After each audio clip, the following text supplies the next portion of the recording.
What is going on, guys? I'm Jack and welcome back to Project Race Car.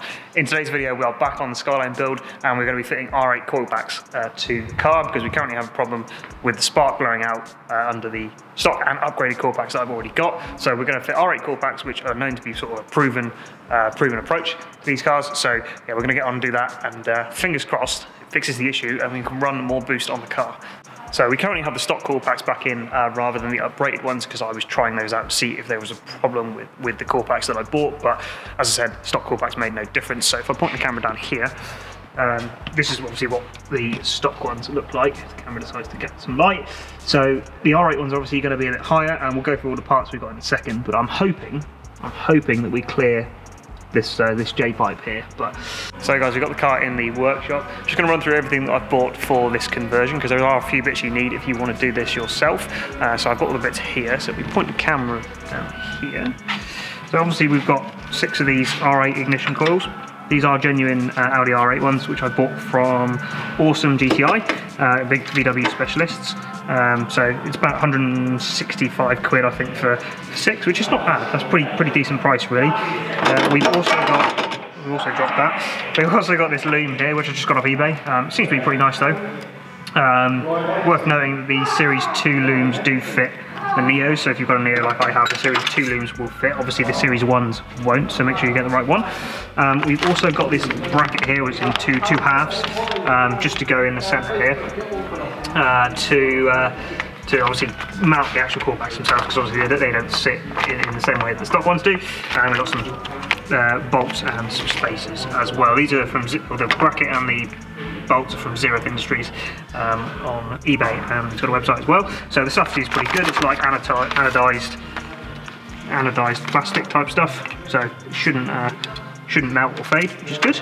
So yeah, the only problem I think we might have is clearing the J-pipe, because these coils are absolutely massive. So if I grab the coil, you'll see how much bigger it is than the stock ones. If I shove that in there, look how much higher that sits. I don't know if you can see that on the camera. The stock ones, stock ones down here, and then the R8 ones like way up here. So I think it'll clear, but I'll update you guys when we get to that point. We've also got a chap called Ryan here behind us, who also has a R33, which is directly next to mine in the workshop. So he also has a YouTube channel. He's currently rebuilding his R33, so go check him out. I'll leave a link on the screen and in the description down below, because hopefully you're going to start it today, right, Ryan? Bit of luck. Bit of luck. So yeah, it's been a long old process on this one. So pretty cool though. If I point the camera down here, you'll see the engine bay is definitely coming together. And hopefully get it started. He's just buttoning up the. Admiring my nice front-facing intake planner. Yeah, I need to get one of these guys. He's got a Freddy. It's definitely a Freddy. Yeah, Freddy intake planner. I'm going to do that on mine at some point because it's just so much easier. Look how much easier it is to get all the injectors and stuff. Like, just much easier.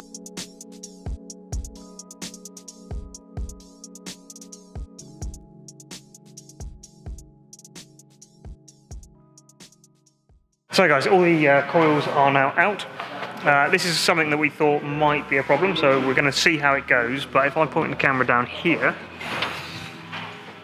the R8 coils are a lot bigger, right? So this is obviously we don't have a Freddy front-facing plenum yet, so this coil is very close.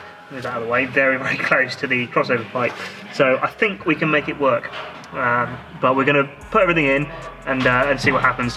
I'm going to get a front-facing plenum anyway, as I said, so that might just have to come forward a bit if this doesn't mount correctly. But we're going to see what we can do, get them in, and at least take it out. Hopefully, take it down the road and see if it solves the problem. So guys, we have the bracket mounted, which is pretty sweet actually. It's come out pretty nice. If you take a look, hopefully, if the camera decides to pick it up. So. Slots for the coils. It doesn't. The only thing is, it doesn't cover the whole width of the valley here, but that's all right. We can manage with that. And then it's just a matter of getting the coils in, and we're going to see if they fit. So, fingers crossed, guys. Fingers crossed they fit.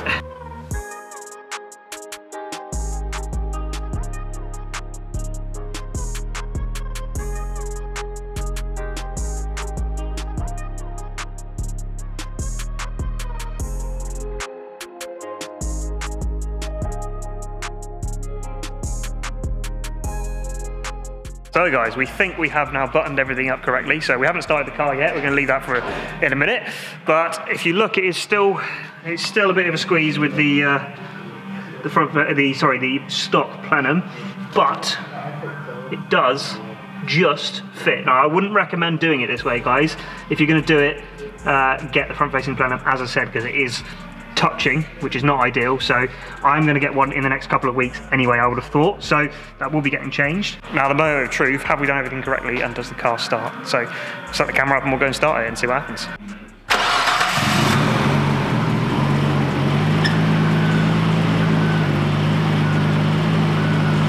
She runs, guys, she runs.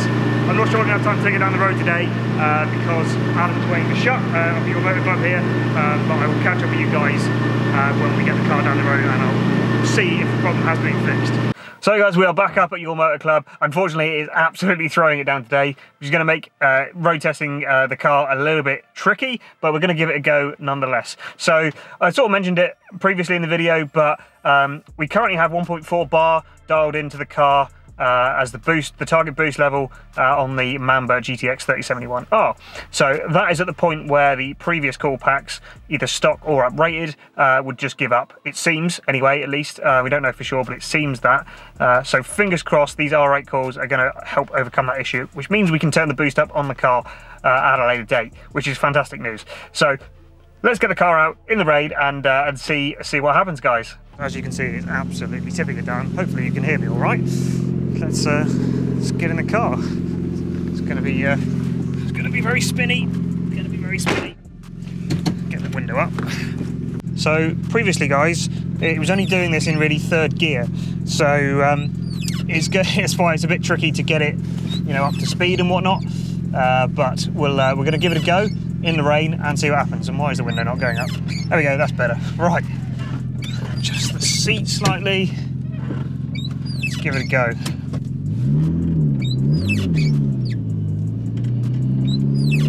Sorry about the squeaky wipers, guys. They do need replacing. They're not the best, but they'll be fine for what we need.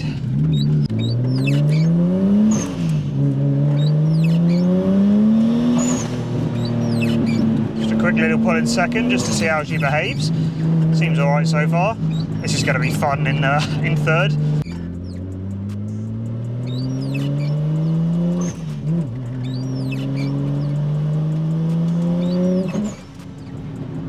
Okay, so it doesn't look like it solved the problem, guys. That's unfortunate, to say the least.